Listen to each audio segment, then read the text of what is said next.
Bulls are getting loose, folks, and if you are watching and paying attention, I think you might want to stock up on something to give the cannibals so they don't eat you. And if what's happening in Wisconsin is the canary in the coal mine for what's happening or going to be happening to the rest of the country, I think we all need to prepare as much as we can. And to talk about predictions, I can't think of a better person to talk about future predictions than Gerald Celente. He is the founder of the Trends Research Institute. And his predictions have been, scary and apocalyptic, but why he's taken so seriously and why he's seen on Oprah and CNBC and Reuters and everywhere else on the planet is that he's right most of the time. Gerald, welcome to the show. Hey, thanks for having me, Rob. I just want to say, one, I'm a big fan of your work in a scary way, but I've been listening to you for a long time, and I'm really happy to finally get on my show. And I wanted to get your opinions on what's happening in Wisconsin. What is going on? It's really what's going on around the world, and it's something we long forecasted. You go back to our, the Autumn Trends Journal, for example. The headline was Off with Their Heads 2.0. And people are losing it. They're very angry. And what's going on in Tunisia, Egypt, what we saw going on in Europe during the summer, we're going to start seeing more and more revolts going on. I'm a political atheist. I only look at information for what it is and not the way I want it to be. So in doing it like that, just giving the diagnosis, you look at all the sides. And so somebody will say, well, these teachers, they're getting $100,000 a year salary. I'm no fan of the teachers. I love that old Simon and Garfunkel song, after all the crap I learned in high school, it's a wonder I can think at all. To me, the whole education system's a joke. But having said that, then you look at their side, the other people are saying, hey, listen, why should I get cut when they bailed out all these rich banks? And that's what really is the underlying of all of this. When you look what happens in Europe, for example, this white shoe boy, the Harvard, Princeton, Yale, Bullets, Bombs, and Banks Club, they call it austerity measures, which means, hey, if you're making the minimum wage, we're going to knock that down by 12%. Oh, and all those services that you got, we're cutting them, and what you do get, you're going to pay more for. And we're going to cut your pensions, we're going to cut your benefits, we're going to increase taxes across the board. Oh, and one other thing. We're going to increase your retirement age until after you die. So, why are the people angry? Because these austerity measures are to save the banks. The banks made bad bets. Hey, they can't take a loss. Again, the white shoe boy language is a haircut. They don't want to get a haircut. So the people are being forced to bail them out. So what you're seeing going on in Ohio now and in Wisconsin, what went on in Greece and Ireland and Portugal, in Spain, is the people are angry. When the money stops flowing down to Main Street, the blood starts flowing on the streets. What concerns me is that the people are angry, and Gerald, I really think they have a right to be angry, but it's the way they're manipulating the people. It's like now it's going to be the government employee people that have it all versus the taxpayer people that are the ones that are going to be forced to pay for it, the austerity measures. It seems like the people that are responsible for the mess to begin with are getting off scot-free in this game. Well, listen, as I said, I'm a single guy, I've been paying school taxes all my life and huge property taxes. I mean, as I said, the education system to me stinks, and they shouldn't be, I always love this, by the way. Any time when they're not going to cut salaries, these are the three things they say. We're not going to cut the wages of our police, firemen, and teachers. Why not? What makes them better than anybody else? And yes, this whole thing is, the whole thing is out of line. But the important point here, Rob, it's not the issue. It's what's behind it. And it's going to spread into other areas. We'll forget about public servants. We're already forgetting about Tunisia, and we've just almost forgotten about Egypt. Something else is going to come along the way. This is a global outbreak. It's bigger than this issue, is what I'm saying. What is the issue? What does it really come down to? It comes down to the bottom line, and it's money. Has nothing to do with autocracy, democracy, dictatorships, monarchies. When the people are eating and they're happy and then they can pay the bills, they have enough to a roof over their head and food in their stomach, they'll be quiet. Once things start getting really tough, then it starts getting really bad. And that's what's going on, and that's why we made the forecast. We sent out our top trends for 2011 forecast 3 days before the Tunisian riots. And you know what one of them was? Students of the world unite. We said there were going to be student-led protests worldwide. It's easy to figure out. Look, you're 18 to 26. You live in Europe. If you live in Spain, 50% of you are unemployed. On average in Europe, between 35 to 40%. In the Arab nations, 50% and higher. You have university degrees in worthlessness. You're living at home. You're angry because all the money is going to the top of the pyramid as you're being forced to pay for the failures of the banks and the financiers. And your hormones are raging through your body. You know, no limits. Anybody that's been that age knows the deal.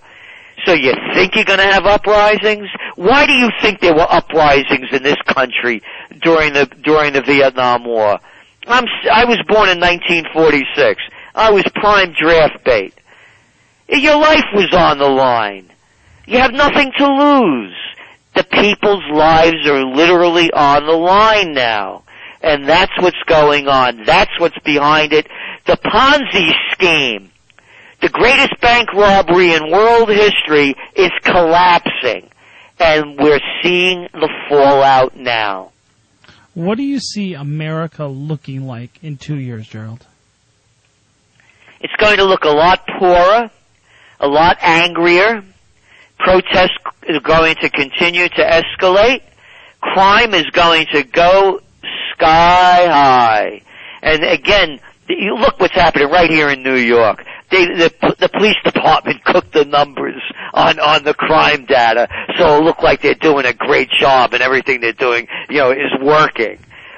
So we're going to see increases in crime, increases in unemployment. I just heard this guy, Obama has a new spokesperson, Carney. Carney, by the way, it's a slang word for carnival worker. And this guy, boy, he fits the bill. Step right up. I said to him, under the Obama stimulus, we were supposed to be at, according to what numbers you guys put out, we were supposed to be at 7% unemployment now, and he said, well, I don't want to relitigate what we've already said in the past. What do you mean you don't want to relitigate? How about answering the question, boy? How about getting off your little, pedestal over there? You're wrong. They're all wrong. Obama's wrong. Bernanke's wrong. This country is in a great recession that's only not going into the Great Depression because of all this digital money that they're printing that's not worth the paper it's printing on. Look where gold is back up to. It's going back over to $1,400 an ounce. It's closing around $13.87 today. Why are food prices skyrocketing? You don't need Bernanke to figure it out because it's over his head. Because they're devaluing the dollar. And these commodity prices are dollar-based.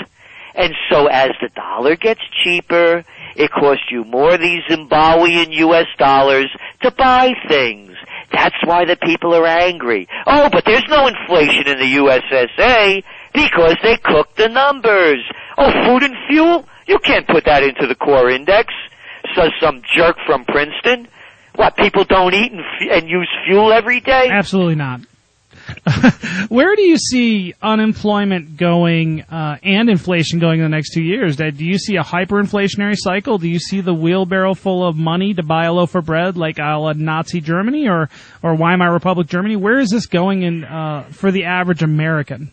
Everything is going to cost more. Devaluation of the dollar is what they're doing. So in other words, you'll see hyperinflation in a different way.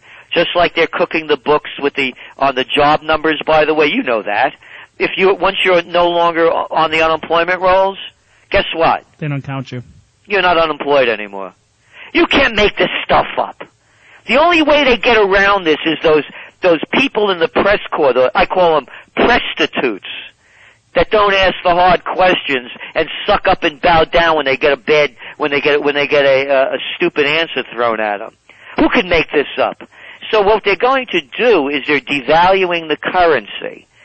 So they'll say that inflation's not going up. It's just that it's costing you more money to buy everything because the dollar is worth less. Do you think this is like some big conspiracy, or do you think they're just inept? No, it's a combination of both. The conspiracy is they know exactly what they're doing in the devaluation. Why do you think interest rates are at all-time lows? So this Ponzi scheme could keep going. So the commercial real estate doesn't collapse. Here, I have a deal for you, Rob. What's that? I'm a Federal Reserve guy. I'm going to loan you all the money you need at no interest or low interest. Hey, and don't worry about paying me back. You think you're going to take the money and do some deals? That's what they're doing. That's what they've done. $20 trillion worth, with a T, we found out because of the one-time reporting of the Dodd-Frank bill. $20 trillion the Federal Reserve did in low-interest and no-interest rate loans around the world to banks, to hedge funds, to private corporations, to General Electric, to Verizon, to McDonald's, to Harley-Davidson, to banks and, as I said, hedge funds.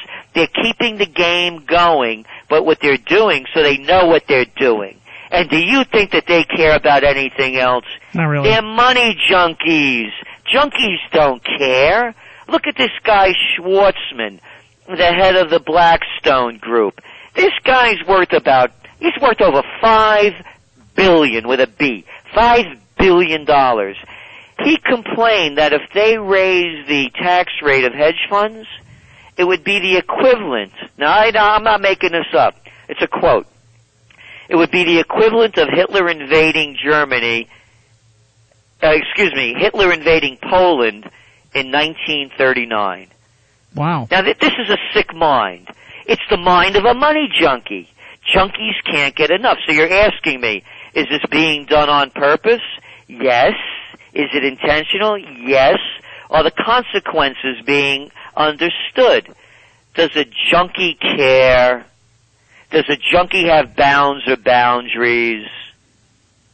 No. So, I got a lot of listeners to the show that don't like to sit around. There are some of the people that listen to this broadcast are not sheeple, but they want to know what can they do themselves to ready themselves for the impact of the coming changes that we're going to see over the next 2 years in this country, Gerald. Go to our website, trendsjournal.com. Go to the forecast lists. You'll see that in 2001, I predicted that gold had bottomed. It was at $275 an ounce, and it was the beginning of the gold bull run.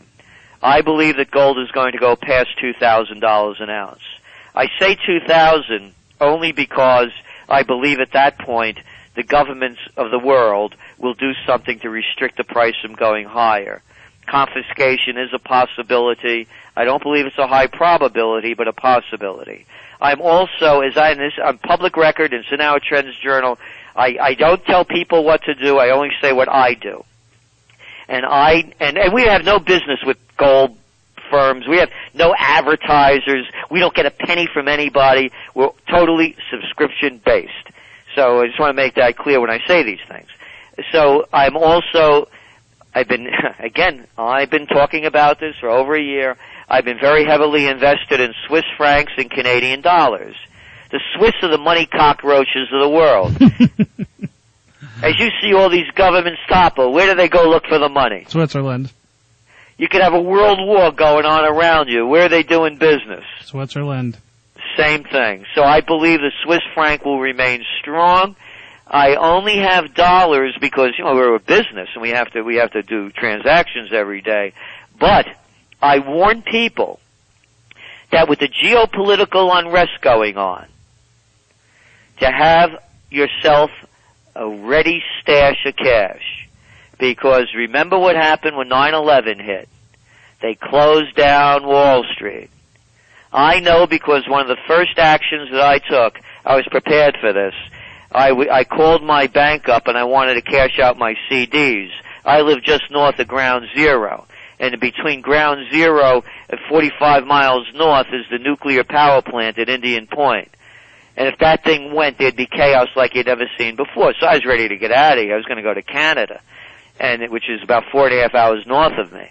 And I wanted to cash out my CDs. I had my guns, I had my gold, and I was ready to go.